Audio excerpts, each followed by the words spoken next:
Welcome back to Variant Quran. I'm Daniel Brubaker. If you would like to hear an interview with Ibn Warraq, stick around. We're going to have a conversation with him in a couple minutes. We said goodbye to him again this morning after having been a house guest at our home. And last night we recorded a short conversation. Unfortunately, I had intended to record more than one, but our time ran short. This channel is focused generally on the text of the Quran, its variants in its manuscripts, including corrections that exist in the manuscripts, some of which obviously are corrections of mistakes. In a broader sense, I have interests in the larger issues surrounding this kind of discussion and the environment in which we move and have these discussions, and some of the cultural issues around the world that allow such conversations to happen, that allow such inquiry to take place, and so forth. And some of the things that you have seen unfolding over this past year as I've begun this channel are touched by these issues, and some of those matters we will be talking about with Ibn Warraq as well. The folks who are critical and highly skeptical, like Ibn Warraq, and I think I would probably place myself a little bit further along that continuum, are only a portion of our colleagues, all of whom I'm connected with, many of whom I'm connected with. And so as opportunities present, we will have conversations to represent a wide range of perspectives, theories, and approaches to the text and study of the Quran, of Islam's origins, and of Muhammad, and so forth. And so I just wanted to preface this conversation by that. I'm very, very happy to have had a friendship with our guest today for more than a decade, and he is a gentleman, a very kind and serious man, and widely read, and very dedicated to freedom of inquiry and to the pursuit of truth in these subjects and more broadly.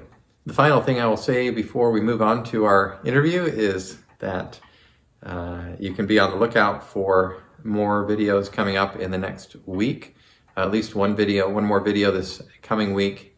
I do ask you to have a little bit of patience with me over the coming month or two, because I'm preparing for teaching a course and fulfilling some other commitments. I'm very, very thankful for you. I'm very, very thankful for those of you in particular who have contributed via Patreon and via other means to this work. I think about you all the time. I'm able to do what I do because of your support. So thank you very much for that. And more books and publications coming out, and we're looking forward to a very exciting next 2 to 3 years in this area.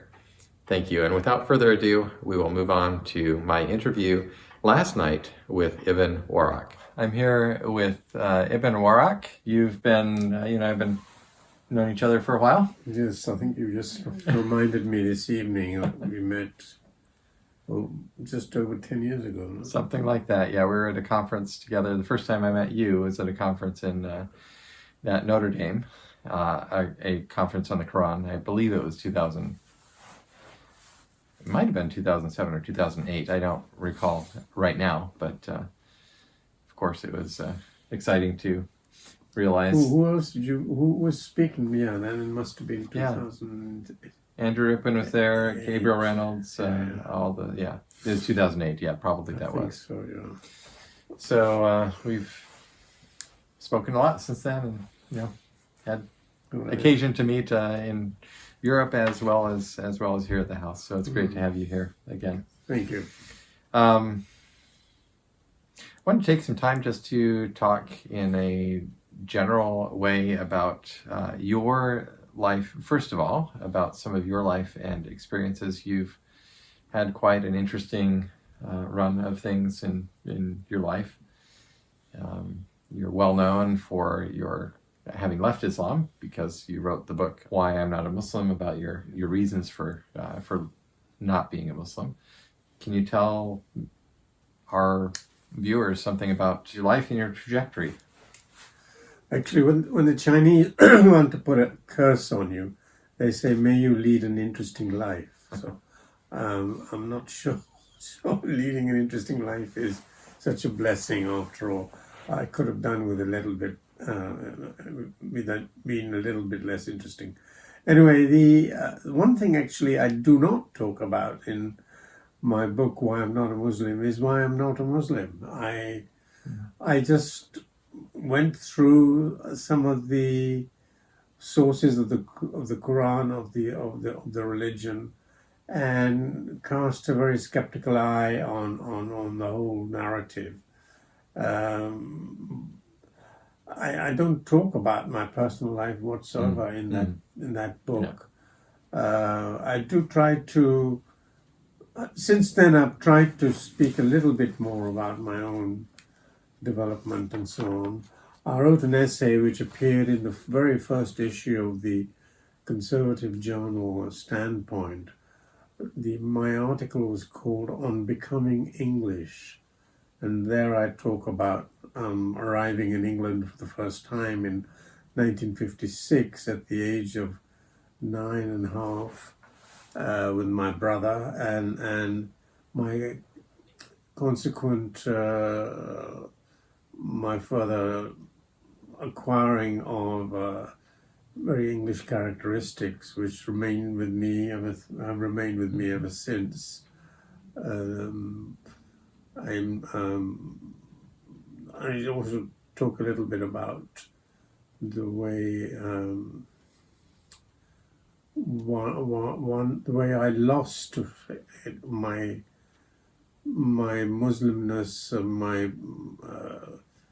my character, if I had any my Pakistani characteristics or character, but I had no road to Damascus experience. I only very gradually shed any beliefs I had along the way, and at some point I remember when I was 13, 14, discussing religion with friends, and I was clearly not a Muslim even by the age of 14, 15. And then I had a kind of crisis of identity rather than faith in about the year 18, when I was about 19, I think. I was crossing over from Europe. I had won a travel scholarship to study art and architecture in southwest France. As I was crossing back into England, I had problems at customs, and they questioned me. They questioned the validity of my passport, which was Pakistani at the time, and it was so unpleasant, and I felt I was so fed up with being questioned in this way. It made me doubt my own identity, and I wondered what my identity really was. So when I went up to Edinburgh University, I studied Arabic and the Islamic religion in general. I'm not sure it settled anything. If anything, it confirmed me in my worst fears about the religion. I wrote my first version of my book, Why I'm Not a Muslim, in 1992, when a secular humanist magazine called Free Inquiry asked me for an article. They had been running a series of articles with the title, Why I Am Not a blank, and then you fill in the blank, why I'm not a Mormon, why I'm not a Episcopalian or whatever. And they couldn't find anyone to do one on Islam. Why I'm not a Muslim. But so I wrote it, and then I asked the founder of this secular humanist sort of think tank Dr. Paul Kurtz, who was a professor of philosophy at the State University of New York at Buffalo. He'd also founded the publishing house Prometheus Books. And I wondered whether he wanted a book-length version of this article. And he jumped at the idea and he signed me up very quickly. I remember going up to Paris to meet him. He was in Paris for a meeting with the International Humanist Organization.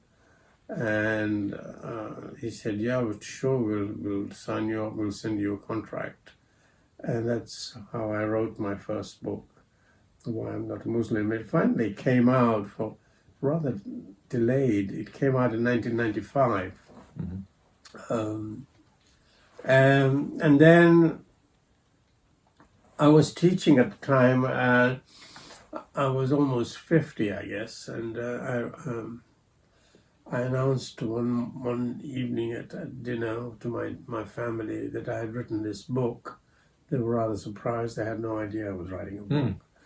And to this day, incidentally, my brother doesn't know I've written anything. So, wow, it's a bit of a hide and seek, game of hide and seek with my family, I guess. yes.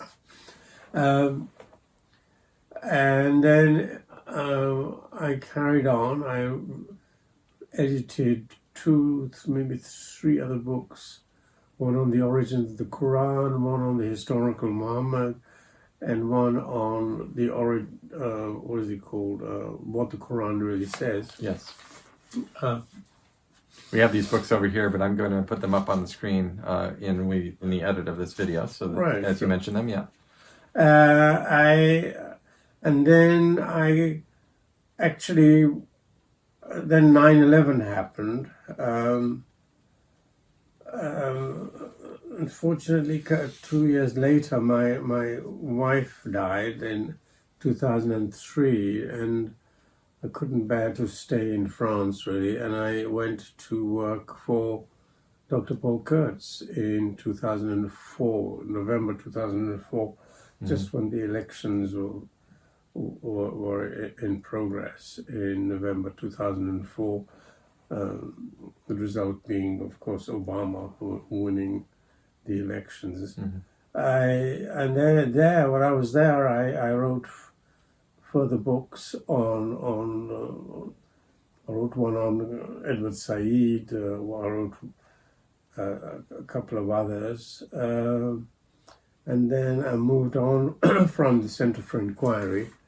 The secular humanists were a very naive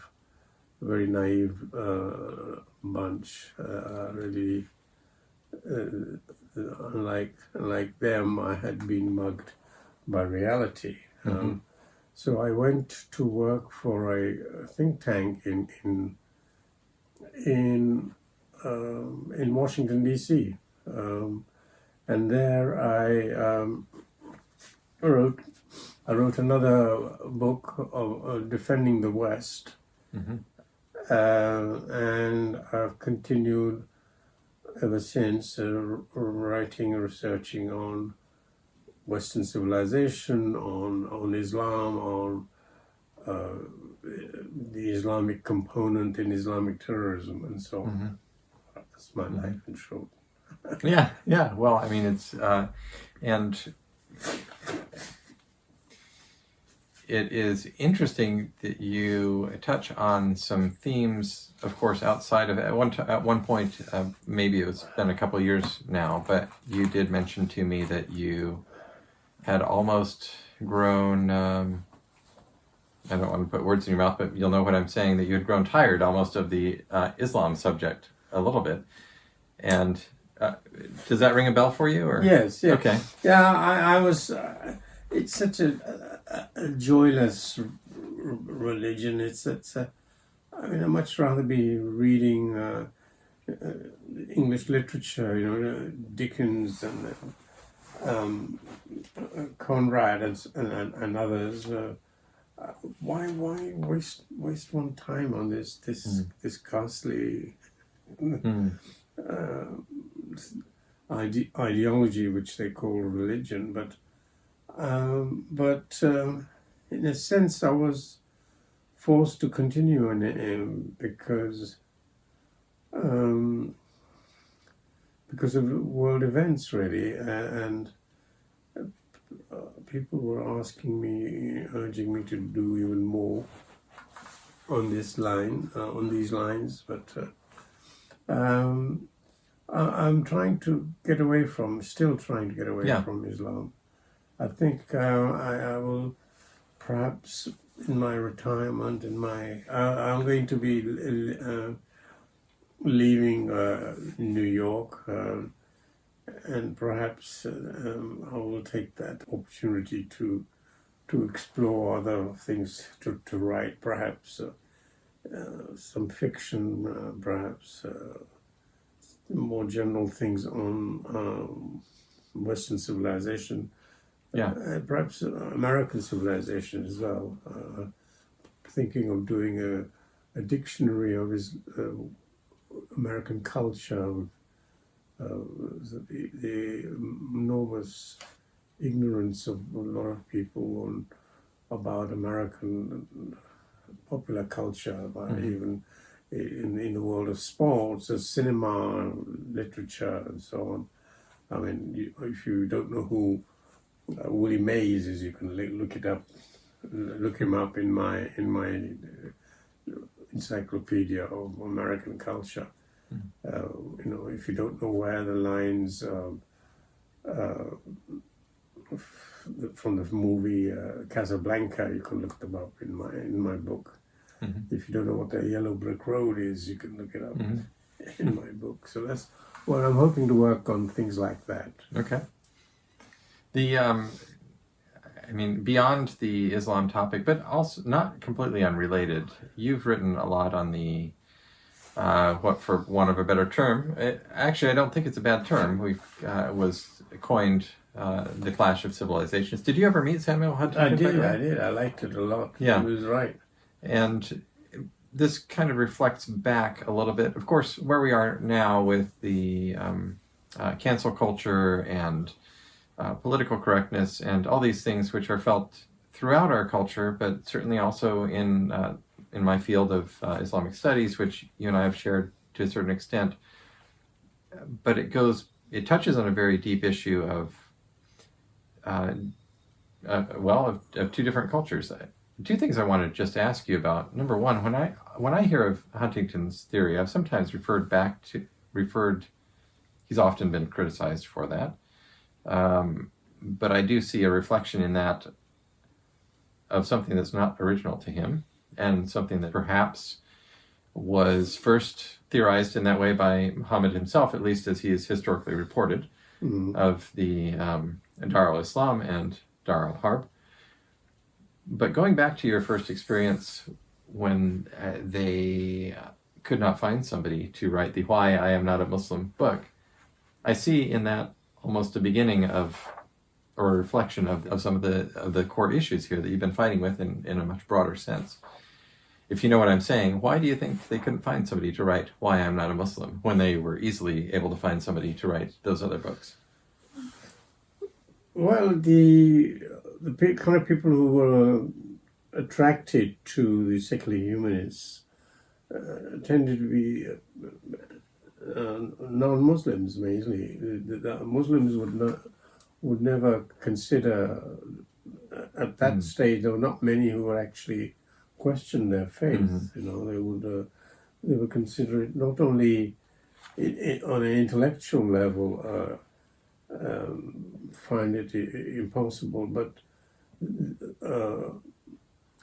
there may have been some who doubted the veracity of the traditional narrative, but for an Arab to renounce his religion would mean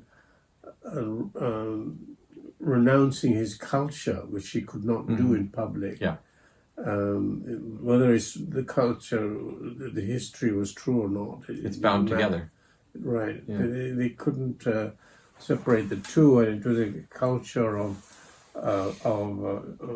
shame and honor, and I remember Taslima Nasreen, the Bangladeshi dissident, who had to leave her own country because she was attacked by Islamic fundamentalists. She barely escaped with her life. Mm-hmm. Twice she escaped from there.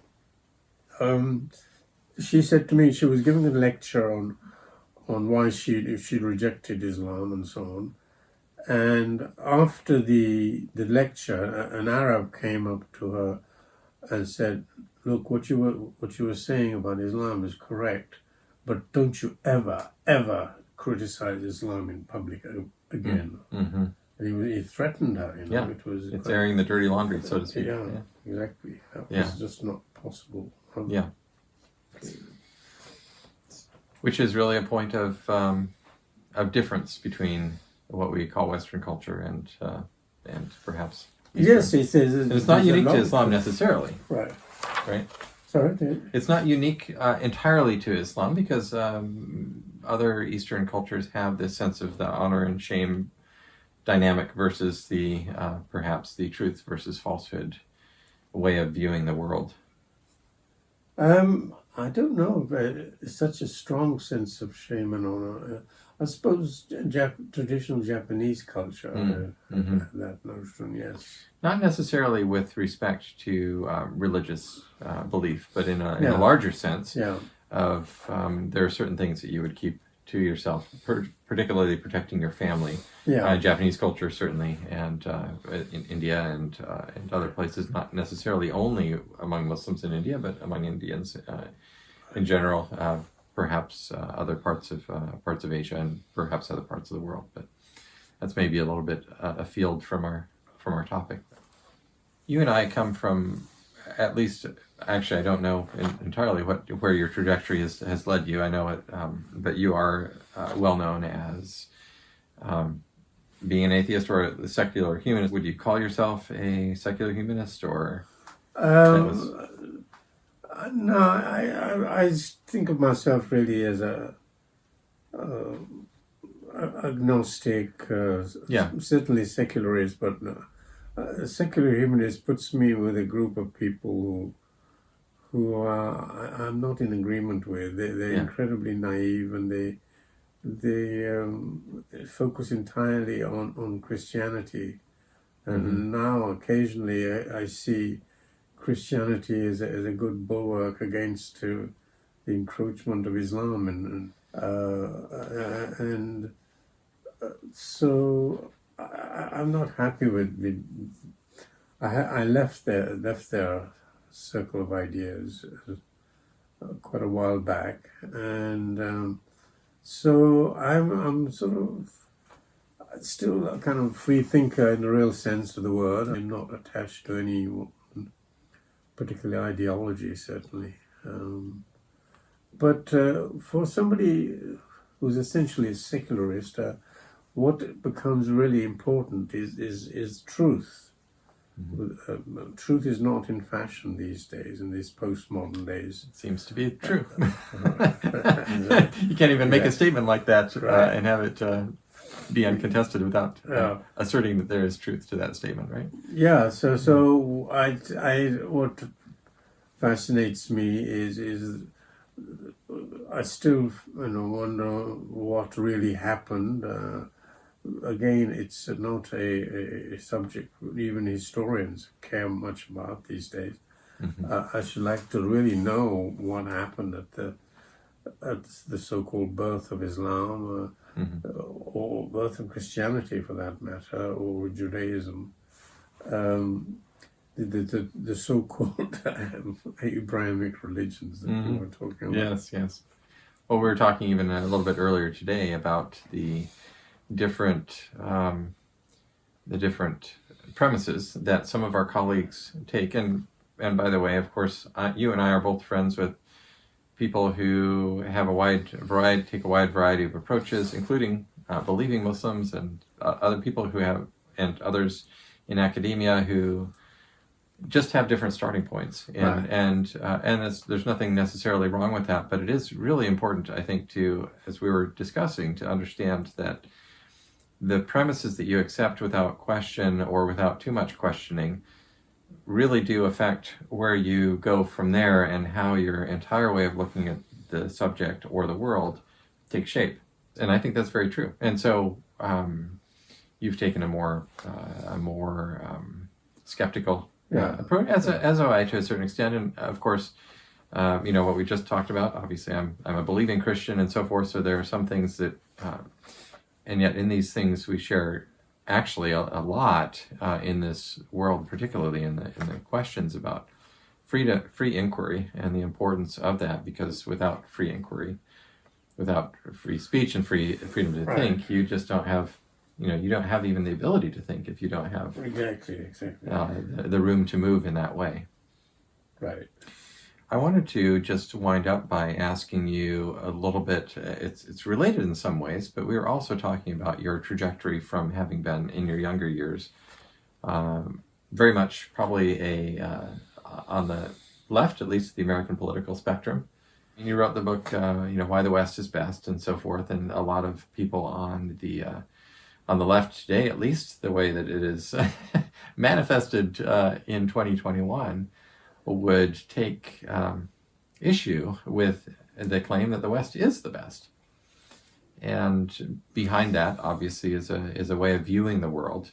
What led you from, what was it that attracted you to what we might call the left back then, and what has changed since then?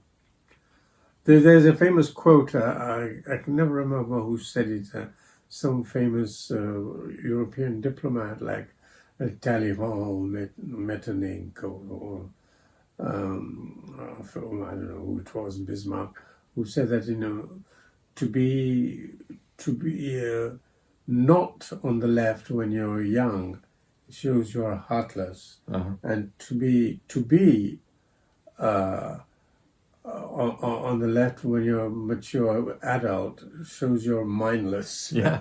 I've seen a version of that attributed to Winston Churchill, I think, before, but I don't know. It was. I don't know who said it originally. I don't know. Anyway, but so basically, one just have to look at the objective facts, and then you realize that this the question of slavery, for example, it's always blamed on only the West, only America, for that matter. Whereas, of course, slavery was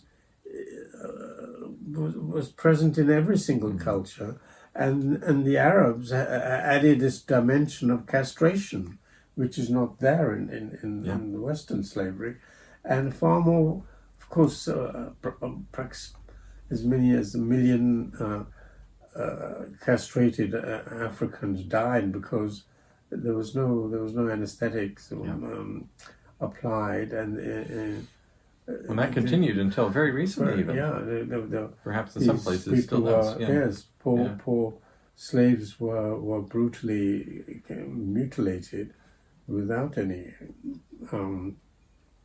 anesthetics, and this is true of every other culture as well. But at least the West, were the first to, I think, probably the first to stop it, to ban it. In fact, when the Victorians banned slavery, the African chiefs sent several delegates to Queen Victoria, saying, "How can you ban slavery? Because how will we live? This is our main means of support." Yeah, it was damaging. So it was the black princes, the black kings, who benefited the most from this, which is again forgotten conveniently. One of the redemptive graces of Western civilization is this. It's what I call self-criticism, which is amazingly rare for various reasons I mentioned already, like notions of shame and honor. Western civilization has always been ready to criticize its own foibles, its own weaknesses, I mean, people were criticizing institution of slavery. It's Dr. Samuel Johnson, and in the life of Johnson talks about what a ghastly trade it was and why it should be abolished. This is the 18th century, you know. Yeah. This is, and he liberated, freed one of his slaves, and so on. Anyway, this is the same with the rights of women. It's under Western civilization that women have flourished in the last 150 years. Sexual minorities is the same. You don't get homosexuals are thrown off the top of buildings in Iraq and Syria. This is not the case in the West. They have their rights sort of defended, and they can carry on their lifestyle and only in the West for the moment. Anyway. Well, I think immediately of the assertion in the Declaration of Independence, right, that all men, meaning all people, are created equal and endowed with certain unalienable rights. And so, deriving from such a statement, such a base foundational commitment, is the things that you talk about. Right. And I think that's not to be taken for granted or made light of when you talk about the ability to self-criticize. Yeah. I see that turned in such a sinister way these days, and that self-criticism now is being used against. Yes. To throw out the baby with the bathwater, so to Right. speak, whereas if we lose that base commitment to such good principles, where are we left? Yes, so self-criticism, as I mentioned in my book, Defending the West, a critique of Edward Said's Orientalism, that self-criticism can turn into his opposite, and it can turn into self-hatred. Yeah. And it poisons the whole society, whole culture, and leads to ghastly results, which we're now seeing. Well, thank you for taking some time to talk about these things, and there's much more that we can talk about, and hopefully we will at some time.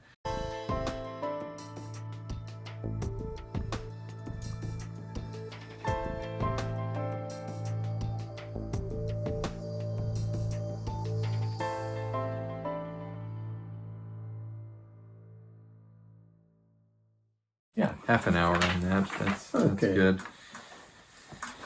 Okay.